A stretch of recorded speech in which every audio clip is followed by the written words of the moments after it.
ढोढ़ी पर पिटवई बाका, ढोढ़ी पर पिटवई बाका।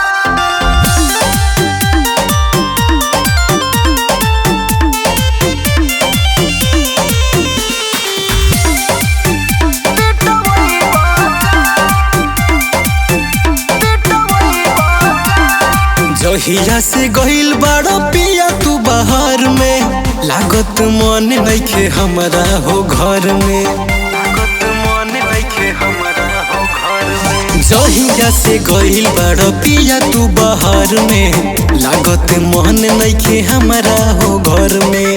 लागी पिया लेके गिलास पानी मुहवा में हमरा पियई बहका।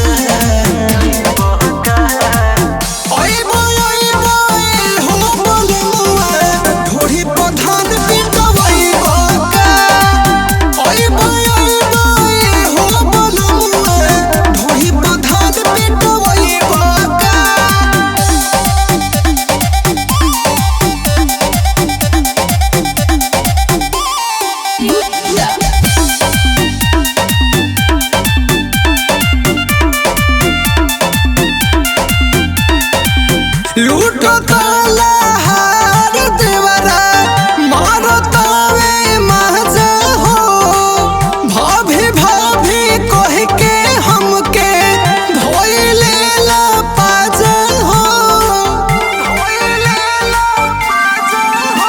रउए समझाइन का के भाग जाता रे हमके तिनका के।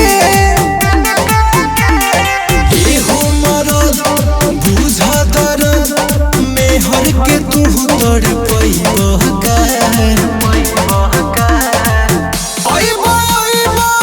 हो बलमुआ ढोढ़ी पर धान पिटवई बाका।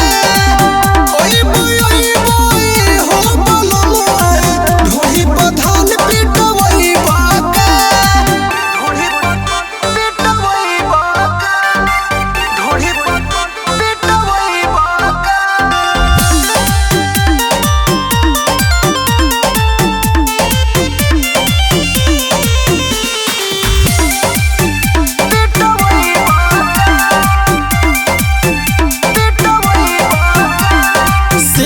पहिले करे जे पिया मजा न कहियो मिलत, राति के सुतला में हो सुना पोखरा में बंसी ढीला।